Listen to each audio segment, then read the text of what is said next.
Welcome, everyone, to the Friday edition of our Packers News live chat alongside Tom Silverstein. I am Olivia Reiner.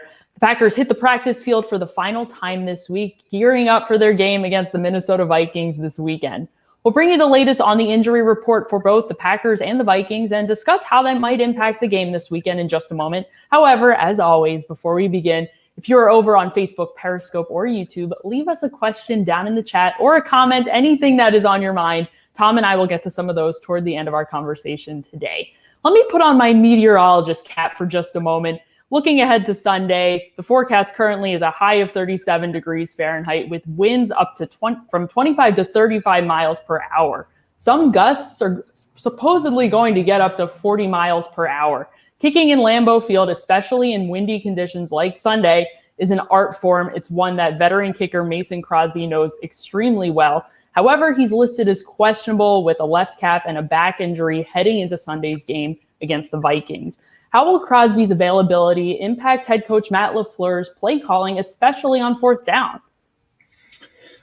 Well, we have to see if Crosby is going to be the kicker. They're still keeping this undrafted rookie Nick Vogel in town just in case. They worked him out on Friday.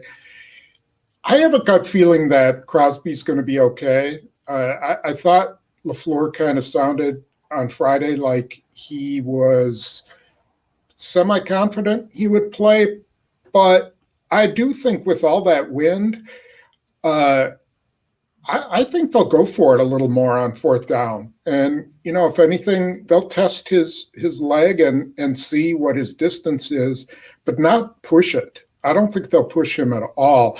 You know, I wouldn't be surprised if he kicks field goals, J.K. Scott kicks off, because they're not going to want to overdo it with him. So, you know, and then if the game is in hand, why not let J.K. Scott kick extra points and just rest him?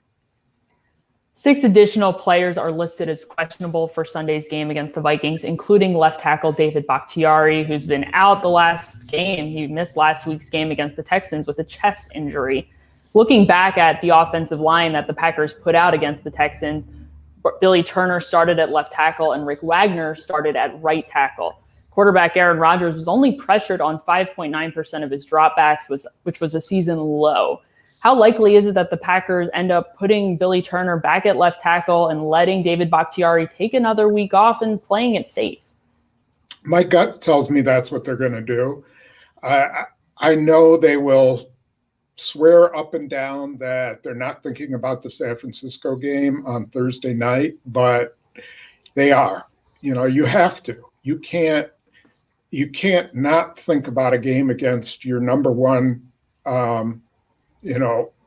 rival and nemesis, other than maybe the Bears.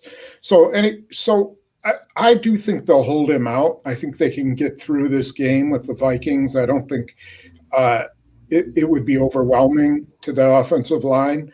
And then likely get Bakhtiari back for the San Francisco game.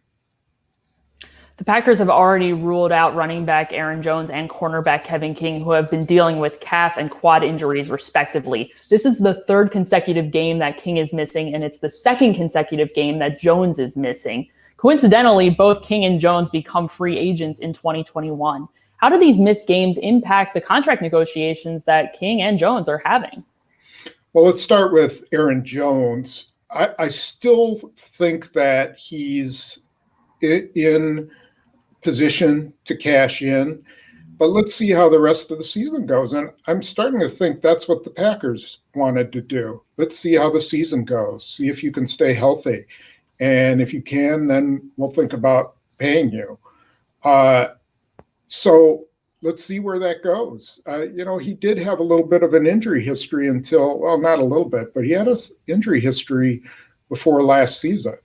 And, this will be 2 games, and we'll see where that goes. Kevin King, this might be the best thing for the Packers that he keeps getting hurt, because he's probably not going to get much play in free agency this way. People are going to look at him as injury prone. And the Packers, they're willing to put up with it. I think he's a good enough player that if you can get 12 games out of him, 10 games, 12 games, he's worth having on the roster at a reasonable price. And we may just see them get a benefit from him being hurt that nobody else wants him, and they get a reasonable deal for him. Let's look across the field at the Vikings bench, especially at a defense that's currently in shambles thanks to COVID-19 and to injury. Linebacker Todd Davis was reportedly placed on COVID IR. He tested positive, so he's going to be out for Sunday's game against the Packers. Additionally, earlier this week, the Vikings, placed cornerback Cameron Dantzler on COVID IR. However, there is a possibility that he will be able to go on Sunday against the Packers. Even if he is able to go, the Vikings are still going to be down two of their starting cornerbacks in Mike Hughes and Holton Hill. How can the Packers take advantage of what's going to be a dilapidated defensive group on Sunday? Yeah, well, if there's three corners gone, that's pretty devastating. They're already missing Anthony Barr, Rodgers' nemesis, and Danielle Hunter. So they're pretty beat up. Now, they've been playing pretty well. I mean, their defense isn't ranked real great, but they play hard. And Zimmer always has something up his sleeve. But, their best defensive strategy or effect against the Packers just might be that wind. Maybe it'll be hard to throw, and then they'll focus on stopping the run. But I think what we'll see is Davante Adams in the slot a lot. Without Mike Hughes, who's their slot corner, they'll try to take advantage of that and try to get Davante Adams in positions where he can stress them. Now, they're going to probably double cover him, so it's going to really rely on, I think Robert Tonyan has a chance to have a big game. Valdez-Scantling needs to pick it up a little bit. And I think, as LaFleur hinted, we're going to see Equanimeous St. Brown more on Sunday. So you're saying, Tom, like in Seattle, the 12th man is the fans. In Green Bay, the 12th man is going to be the wind on Sunday, possibly working in their advantage. It is. Now, 25 miles per hour is doable. 40 miles per hour is trouble. So I don't know. We've seen these forecasts before where it's going to be 12 inches of snow and it's 1 inch, and you never know here. So I think LaFleur has to go in with a game plan of throwing the ball against the Vikings, but ready to adjust that if the wind is really bad. Let's go over to Facebook, Periscope, and YouTube to start taking some of your questions. Thank you all so much for joining us. If you have not gotten your question in yet, don't worry. There is still time. We still want to hear from you. Let's start with Matt. Matt asks, what do the Packers need to do for a short week Sunday and then playing again on Thursday? Head coach Matt LaFleur will always say they're only focused on what's ahead of them this upcoming weekend against the Vikings. However, Tom, let's do the work for him, thinking ahead for the Packers on the road against the San Francisco 49ers on Thursday. As we mentioned earlier, there are 7 players that are questionable heading into the game this weekend, including left tackle David Bakhtiari, safety Darnell Savage, and running back Tyler Ervin. How conservative are the Packers going to be with their questionable players who are still dealing with injuries, with keeping in mind the fact that the Packers are on the road in just a few days? Yeah, so I think they will be cautious. I think they can't be completely overly cautious because it's still a division game that they need to win. But, if there's any question that the guy might aggravate his injury, then I can't see them putting him out on the field. That's why I kind of, they're going to use Mason Crosby, or if they are, they're not going to overwork them. And I think you'll see J.K. Scott kick off if that's the case. And, Tyler Ervin, his injury is more of so it's a wrist injury. It's not like he's going to pull a muscle. That's probably what they're most worried about. And so they'll make the decision and then see how the injuries go And I would guess that all LaFleur will do next week is have walkthroughs. He will not tax them in any way, shape, or form. And it's going to have to be a real mental week for them. They're just not going to be able to do any banging around in pads or much practicing. They're going to have to really maximize walkthroughs. Thank you, Matt, for your question. The people in the comments, Tom, they want trade news. Let's see if we can answer any questions that you have regarding the trade deadline, which is rapidly approaching November 3rd on Tuesday next week. Let's start with Andrew. Andrew asks, are the Packers trading for Texans defensive end J.J. Watt and wide receiver Will Fuller, or what? And of course, a laughing emoji. Tom, how likely is it the Packers would be interested in either Watt or Fuller in advance of the trade deadline? I think it's getting unlikely that they would do that. So if you traded for a guy now, he would miss 2 more games. So he would miss the Minnesota game, and he would not be ready in time. Let's see, if you sign him tomorrow, yeah, it would be really close for the 49er game, but you couldn't really get a guy too acclimated to the system.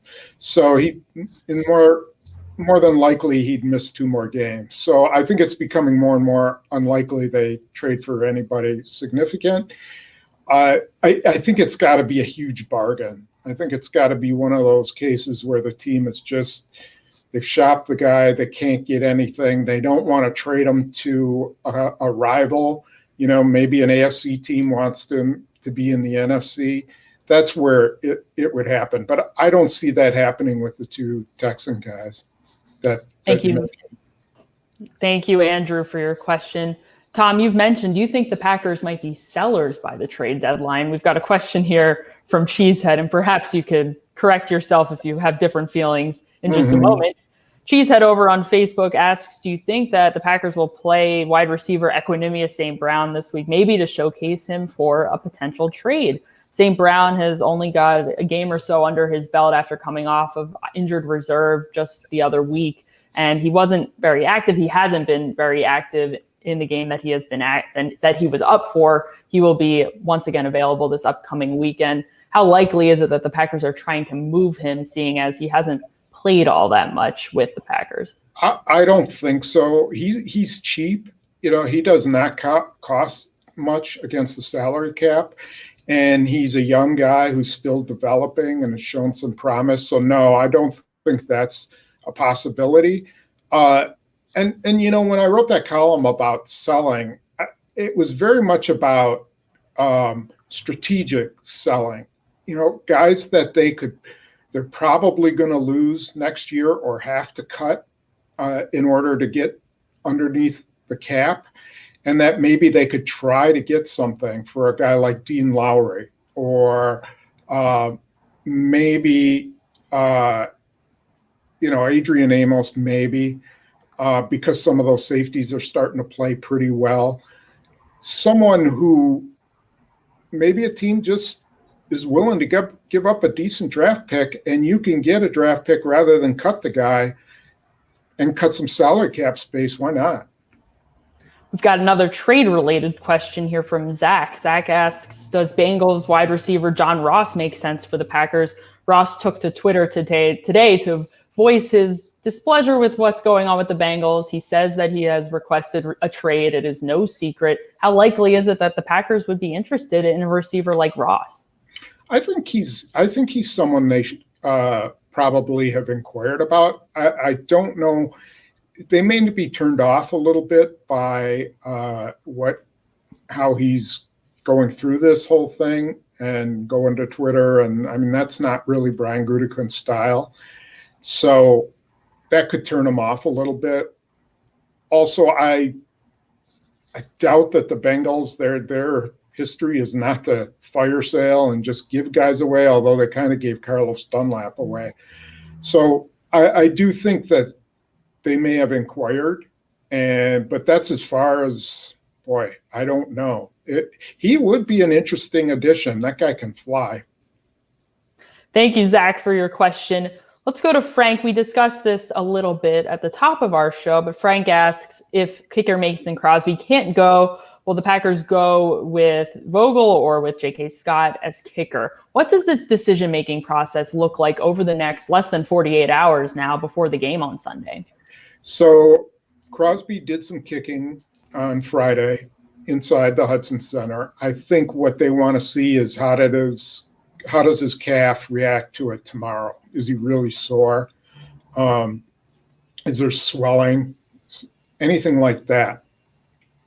If not, then if he seems to be okay and he kicked the ball okay in the Hudson Center, we don't know how he did. Then they might just feel like they can get through with J.K. Scott and him. But if they want to hold him out, I think they got to sign Vogel. J.K. Scott can kick field goals, but why not bring in a real kicker and actually see if you could develop the guy over the course of the year on your practice squad? If you think he's any good, it might be worth it to just sign him to the practice squad and keep him around. Thank you, Frank, for your question. We've got a question here, another trade-related question from Brad. Brad wants to know, how about a trade for a big defensive lineman like Linval Joseph? The Packers need to get better at stopping the run. How likely is it that the Packers would be interested in acquiring a defensive lineman ahead of the trade deadline? I don't think they'd be willing to give up much. Defensive linemen are hard to acquire because they're valuable if they're any good. I do think they're kind of excited about what Montrevious Adams has been doing in the last couple of weeks. He's finally shown some life, and whatever got into him, it's been pretty good. And they're getting ready to get Tyler Lancaster back. If it were the right deal, I could see him doing it. I mean, they showed interest in Snacks Harrison. They were going to bring him in for a visit if he didn't sign with Seattle. But I kind of think that he was using the Packers all the way through. He wanted to go to Seattle, and he signed with their practice squad. So that tells you something right there. Thank you so much for your question, Brad. Let's take our question here. Next one from, lost the question. Here, let's go over to YouTube. YouTube friend over here, Lee, points out that Marquez Valdes-Scantling is the Packers' number 3 wide receiver. When Lazard and Adams are hurt, he is a ghost. Let's take a look at some of his recent stats. Against Houston last week, he was targeted 4 times. He didn't have a single reception. The week before at Tampa, 5 targets, 3 receptions, 32 yards. His season high was actually against Minnesota in Minnesota, week 1, 6 targets, 4 receptions for 96 yards and a touchdown. How much more do the Packers need to get out of Marquez Valdes-Scantling? Well, I wonder, if this, increase in playing time for Equanimeous St. Brown is related to that. I mean, when Lazard comes back, he's number 2, and he and Devontae Adams will be on the field a lot. I think, this is just my opinion. The coaches want Valdes-Scantling to succeed, but I think they're kind of wasting time there. If he's not going to produce, then you got to give St. Brown a chance. You got to give Malik Taylor a little bit more of a look. At some point, when is he going to become a reliable receiver? And he just goes into these droughts, and that's not really acceptable. He's got another opportunity this weekend to prove that he can be what the Packers want him to be against the Vikings. Thank you, everyone, so much for all of your lovely, thoughtful questions. I will be back live with Pete Doherty before the game on Sunday, 90 minutes before kickoff. So make sure you come back here to Facebook, Periscope, or YouTube to chat with us once again. You guys are going to be outside, right? We may not be outside. We'll see. Oh, come on. We'll see. I'm a little bit of a wimp when it comes to I want to see you guys outside. No, you don't. Do you want to see me hiding behind my hair on Sunday? I don't think anyone wants to see that. It might be a little bit of a distraction. Tom, are you going to be live with Leroy Butler at any point on Sunday? I am. Yep. We expect to go an hour after the game, so roughly 4:00. Awesome. So before Ryan Wood and I are live to wrap up the game, you can check in with Leroy and Tom. It's going to be a fun day of programming for everybody. Thanks so much again for joining us. We'll see you next time. For Tom, I'm Olivia. Have a good one.